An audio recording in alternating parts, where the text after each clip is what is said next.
नमस्कार साथियों, कैसे हैं आप लोग।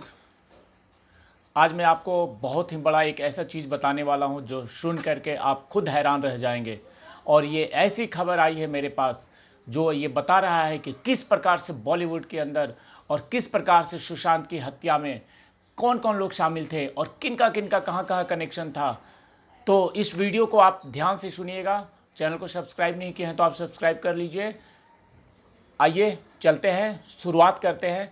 एक ऐसी खबर है जिसमें ये दिखाया जा रहा है, ये बताया जा रहा है कि रिया चक्रवर्ती, सिद्धार्थ पिठानी की महत्वपूर्ण भूमिका है इस हत्याकांड में।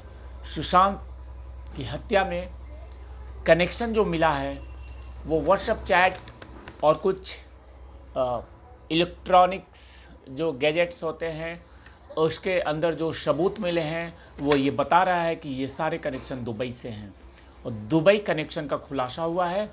तो दुबई कनेक्शन के बारे में मैं एक एक पॉइंट्स आज आपके साथ रखने वाला हूँ। सारा पेपर्स मेरे पास ये सारा आ चुका है, इसके अंदर बहुत सारी चीज़ें लिखी हुई है।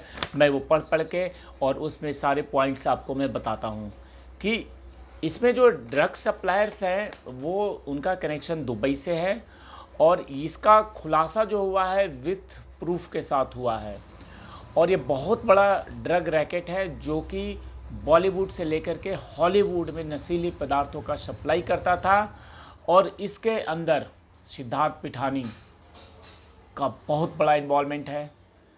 इसके अंदर रिया चक्रवर्ती के भी नाम आ रहे हैं और ये सब मिलकर के एक बहुत बड़े ड्रग रैकेट को चला रहे थे। और इन सब की मंशा थी कि इसके अंदर सुशांत सिंह राजपूत को भी घसीटा जाए, सुशांत सिंह राजपूत को भी इस कारोबार में लाया जाए। लेकिन कहीं ना कहीं कुछ ऐसी बातें होंगी कि सुशांत सिंह राजपूत ने विरोध किया होगा या सुशांत सिंह राजपूत के साथ इन लोगों ने जो किया विरोध के कारण ही ऐसा किया होगा।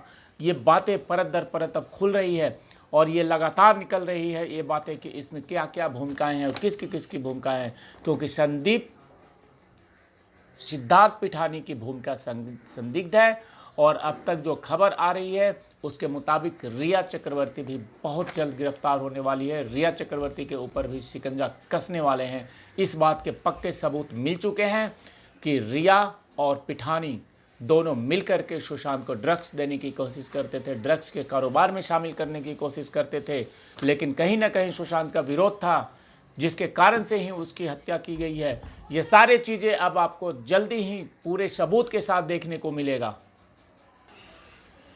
13 जून की रात को जो घटनाएं हुई हैं और 13 जून की रात को उस फ्लाइट पे 4 लोग मौजूद थे। उसमें सिद्धार्थ पिठानी, नीरज जो कुक है, मिरांडा है और एक और नाम है। जो ये 4 लोग वहाँ मौजूद थे और ये चारों लोग इस साजिश में शामिल हैं। इस बात के पक्के सबूत मिल चुके हैं। रिया चक्रवर्ती जो लगातार उसके कुछ दिन पहले ही वो वहाँ से लड़ाई झगड़ा करके नंबर ब्लॉक करके फरार हुई है, तो उसके जो इलेक्ट्रॉनिक एविडेंस हैं उसके अंदर से बहुत सारे चैट ऐसे हैं जो इंटरनेशनल लेवल पे बात किए गए हैं और ड्रग्स की सप्लाई की बातें हैं। तो ये सारे खुलासे हो चुके हैं। पिठानी के खिलाफ बहुत सारे ऐसे सबूत मिले हैं जो व्हाट्सएप चैट इलेक्ट्रॉनिक एविडेंस में है। इसमें रिया चक्रवर्ती के खिलाफ भी सबूत मिले हैं और बहुत ही जल्दी ये चारों लोग गिरफ्तार होंगे और ये सारी सबूत इनकी गिरफ्तारी का कारण बनेगा। और बताया ये भी जा रहा है कि इस ड्रग्स की ट्रेडिंग के मामले में जो ड्रग्स रैकेट जो चल रहा है इसमें रिया का जो भाई है शौविक चक्रवर्ती, उसका भी नाम है। शौविक चक्रवर्ती नाम मतलब ये मत सोचिएगा कि जो पहले जो स्टोरी थी कि पहले ये सारे गिरफ्तार हुए थे, एनसीबी ने इन्हें गिरफ्तार किया था, वो तो अलग विषय है। लेकिन ये जो मैं बता रहा हूँ ये बिल्कुल लेटेस्ट जानकारी है, ये बिल्कुल अलग विषय है।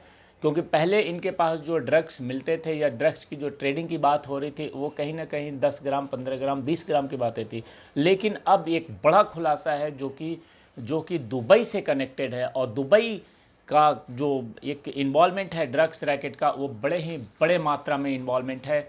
और वो सारी चीज़ें बॉलीवुड और हॉलीवुड दोनों जगह से कनेक्शन है। बड़े बड़े पार्टियों में ड्रग्स की सप्लाई की जाती थी। मुंबई के अंदर जितने भी फिल्मी पार्टियां हो रही हैं और बड़े पार्टियाँ वैसे भी रेप पार्टियाँ टाइप के, उसमें सब में ड्रग्स की सप्लाई ये लोग करते थे और इनका बहुत बड़ा रैकेट था।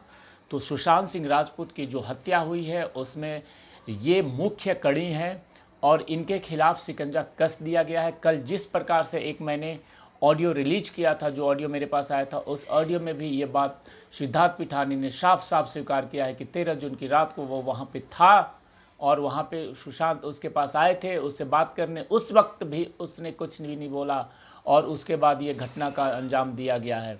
तो इस घटना के बारे में एक एक पल पल की खबरें और एक एक चीज़ जो निकल कर के सामने आ रही है वो ये दिखा रही है कि कहीं ना कहीं इस मामले में इन चारों की भूमिका संदिग्ध है और एक व्यक्ति पे और बड़ी नज़र रखी जा रही है। उसके बारे में अभी बहुत ज़्यादा जानकारी नहीं मिल पाया है और वो व्यक्ति कौन हो सकता है वो मैं बताऊंगा अगले वीडियो में, या उसके बाद जब भी मेरे पास पुख्ता जानकारी आ जाएगा उसके बाद ही मैं उस पर कुछ बात करूंगा, क्योंकि बिना सबूत और बिना प्रूफ के बात करना बेकार है। तो इसलिए जल्द थोड़ा सा इंतज़ार करिएगा और थोड़े इंतज़ार के बाद जो लोग राडार पे हैं, एनसीबी और सीबीआई के राडार पे हैं, उन सब की वट लगने वाली है, वो सारे लोग गिरफ्तार होने वाले हैं।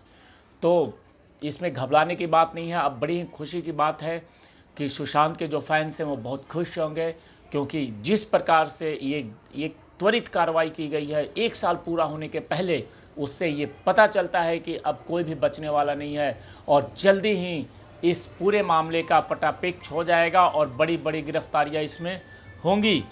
तो हमें सिर्फ और सिर्फ हौसला बनाए रखिए और कहीं ना कहीं सुशांत को न्याय ज़रूर मिलेगा। जिस प्रकार से ये घटना को अंजाम दिया गया है वो बहुत ही जघन्य घटना है और एक उभरते हुए कलाकार के साथ ऐसी घटना की गई है। तो चलिए मित्रों, आप चैनल को सब्सक्राइब कर लीजिए। अगले वीडियो में मैं फिर आपको कुछ अच्छा खबर लेकर के आऊँगा और अच्छी खबरें देने की कोशिश करूँगा। जय हिंद, जय भारत।